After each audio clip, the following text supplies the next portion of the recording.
On her way to work, the young woman was suddenly grabbed by the mysterious old lady. Uhren bleiben stehen. Am 13. August wirst du am Prater einen Mann namens Arthur Grimm töten.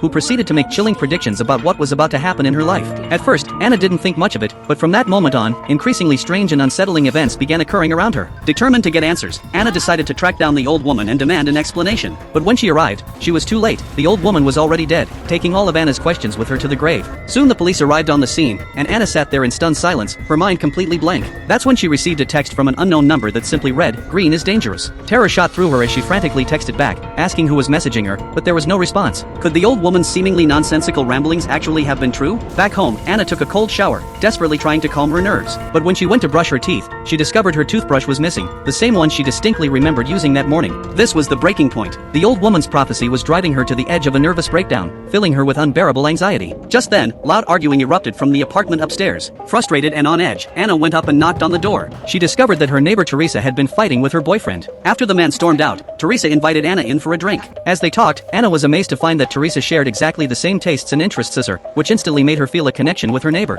After a few glasses of wine, Anna finally began to relax and found herself confiding in Teresa about the old woman's prophecy and the mysterious text message. She spent the night in a wine-induced haze, somehow ending up back in her own room by morning, awakening once again from disturbing nightmares. Eventually, Anna decided to go to the police. She told the detective about the old woman's predictions and showed him the anonymous text about Arthur Green. But the officer wasn't impressed. A single text message wasn't enough evidence to prove anything. Realizing she'd never get to the truth through official channels, Anna contacted a private investigator and asked him to dig up everything he could find on Arthur Green. She also posed as the old woman's niece to get access to the body, where she discovered numerous injuries and learned from the medical examiner that they'd found a significant brain tumor that could have caused hallucinations, seizures, and ultimately led to her drowning during an epileptic episode. When Anna got home, her mind was in complete chaos. The medical examiner's explanation made perfect sense of the old woman's bizarre behavior, but if it was all just delusional ramblings, how could she explain that anonymous text message? Before she could sort through her thoughts, another strange incident occurred. In the corner of her bathroom, she found a stuffed rabbit toy that she'd never seen before. While it struck her as odd, she didn't think too much about it. Perhaps she simply hadn't noticed it when she'd first moved in. The next morning brought a breakthrough in the investigation. The private detective sent over a file on Arthur Green, and Anna quickly ducked into her bathroom to review it. Along with Green's personal information, the file contained disturbing photos of injured women. It turned out Arthur Green was a serial domestic abuser who had beaten several of his young girlfriends. Finally, Anna found a connection between herself and this man. As a journalist dedicated to advocating for women's rights, Arthur's actions represented everything she despised. But even so, that hardly seemed like reason enough to murder him. As evening approached, Anna returned home with her mind still full of questions. But the moment she walked through her door, she knew something was wrong. Her window was wide open. Panic set in immediately as she rushed to check it, and suddenly she remembered the mysterious stuffed rabbit, her missing phone, and the disappeared toothbrush. The pieces clicked into place, and she realized someone had been breaking into her apartment. She quickly ran to Teresa's door, explaining her suspicions about an intruder. Teresa told her she'd experienced something similar when a stalker had stolen some of her clothes, but installing security cameras had put an end to it. This gave Anna some small comfort as she returned to her own apartment, immediately deadbolting the door behind her. But just as she was about to close the window, what she saw outside made her blood run cold. Arthur Green was standing right there, staring up at her.